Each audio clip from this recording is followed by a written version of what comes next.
So, I just did a video on 5 must-have defenders for Game Week 3. Now we're gonna take a look at 5 must-have midfielders for Game Week 3. And let's just get straight into it. My first pick is, believe it or not, it's Son.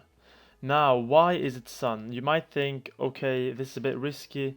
He's 10 million pounds, and you can almost buy a Bruno or a Salah with this, almost, 2.5 million more, or like a Mane or a Lukaku almost, or a Kane, or someone like that for a bit more. And why is Son the one to watch this weekend? Why is he a must-have in my opinion? Well, it's as simple as this. Son is at the moment Spurs' most central and influential player. He plays a striker every single game and he starts every single game and he gets at least 60 minutes every game. Now, he did get 71 last game, but that was because Kane got subbed on, which I didn't expect and I didn't really understand why he would be subbed on. I would much rather see them play together. But either way, that's a different discussion. Why is Son my number 1 pick? Here's the thing. You've got Salah, you've got Bruno, and you've got Son. Those are the 3 main midfielders in my opinion. Salah, you do not want to captain him next game week 3. That's my opinion. That's because Liverpool are facing Chelsea and Chelsea are extremely solid at the back defensively. So Salah might go home with 0 goals and 0 assists, just like he did against Burnley. Now, why is Son a better pick than Bruno? Okay, first off, why would you want to captain Son over Bruno? Okay, Bruno had a very, very, very bad game against Southampton. He got a total of a whopping 1 point against Southampton, and captaining him against Wolves away, considering the way United played against Southampton away, I would not captain Bruno. I think that's a bit too risky. But the one I would captain is Heung-min Son, because looking at his next fixtures, he's got Watford at home, which should be an easy 2, 3, 4 goals for Tottenham. Easy, and Son being their main striker, their main goal scorer, now that it's a bit uncertain with Kane and whether he's leaving or not. This is an amazing game for Son. The game after that, they've got Crystal away. Again, 2, 3 goals in this game, no doubt. And just that by itself makes Son a very, very good choice in my opinion. And I would captain Son if I had him in my squad, and I might just buy him this weekend. Now, my next player is another Spurs player, and it's Dele Alli. Now, why did I pick Dele Alli? He has been playing 90 minutes consistently so far this season. And wait, what? Bami Dele Alli? Is that his real name? Raw, that's mad. Bami Dele Alli. Is that actually his... Whoa. I'm gonna start saying that. Okay, so Bami Dele Alli.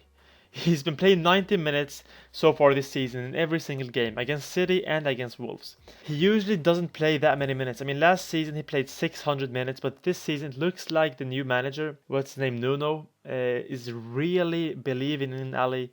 And he did score against Wolves because he does take penalties. And taking penalties is a huge advantage, especially now with VAR, as a lot of penalties are being given. And again, same argument as with Son. The fixtures are very, very promising for Spurs. It's Watford and Crystal. I could easily see Dele Alli, or Bami Dele Alli, who's playing as a central attacking midfielder, easily getting at least 1 or 2 assists to Son, and maybe even scoring a goal or 2, depending on if he gets penalties or if he doesn't. So, in my opinion, both Dele and Son are 2 very, very good picks. Buying Dele would sound like the biggest joke ever last season, but this season it looks like he will get game time, and Spurs are on good form, surprisingly good form. And therefore, those 2 are my first 2 picks. Comment what you think in the comments down below about those 2. That'll be very interesting. I'll be reading the comments. Now, next player, in my opinion, is Greenwood. Now, Greenwood, although United were horrible against Southampton, he did get a goal, and he did get a lot of chances. He is very involved, very active. He got 3 bonus points. That says it all. 3 bonus points, and United played like that. That says a lot. He's been playing 90 minutes both games so far, and I can see him play 90 minutes next game as well.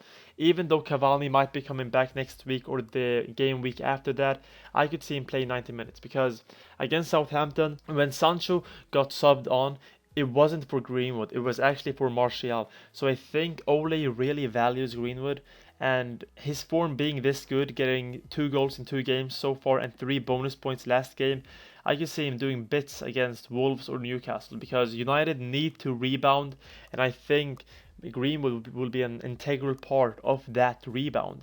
If it isn't against Wolves, it could be against Newcastle. Now, I would captain Son over Greenwood this weekend. Next up is actually Benrahma from West Ham, and he's been very popular. His price has already gone up to 6.1 from 6.0. And yeah, he's just a very, very creative player, very good technically, and again, very involved. That's what you want to look at. When you watch these games, you don't only want to watch if they score, if they get assists, you want to watch how involved in the game they are. And Benrahma is very, very involved.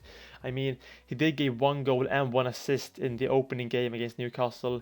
Tonight he's playing Leicester, and I can see him doing bits. But next week he's playing Crystal Palace at home, which is an incredible fixture for him.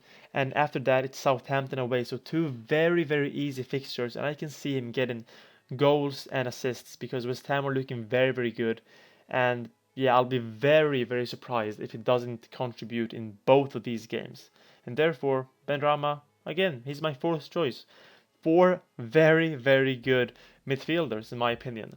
Now, you know me, I always go for a cheap pick in every one of these videos, and this week's cheap pick is a relatively cheap pick, is gonna be, what's his name? Canos? Is it Canos? It's Canos from Brentford. Now, why is it Canos? He's got 11 points from the Arsenal game and 3 from the Crystal game. He's got 1 point so far and 2 clean sheets. Now, this guy is actually an attacker, but he plays in midfield. He plays on the right or the left wing for Brentford, and Brentford are looking surprisingly strong this season. His next fixture is against Aston Villa, then he's got Brighton and then Wolves. 3 relatively easy or medium level fixtures, no very difficult ones until the Liverpool game. Aston Villa away, I can see him doing something special. Brighton at home, I can see him doing something, and Wolves away, again, I can see him doing something because he is very, again, involved, and he does get 90 minutes each game. And against Arsenal he got 33 bonus points. That's a lot. Now, he wasn't quite as good against Crystal, but no one was. It was a 0-0 draw. So yeah, we'll give him the benefit of the doubt. I think he will perform way better in the next upcoming weeks because he looks like a very promising player, and Brentford are surprising everybody right now. So I wouldn't sleep on them or their players. And yeah, that's my top 5 midfielders. Sorry. These 5 are all good buys. If I rate them from best to worst, I'd go from, or like best picks to worst picks for this upcoming game week. I'd go for Son, Dele, Benrahma, Greenwood, Canos, in that order. Tell me how you guys would order them in the comments down below. And if you want to see a similar video on defenders and attackers, check out my channel. I do these every single game week. And yeah, I'll see you guys next time. Bye.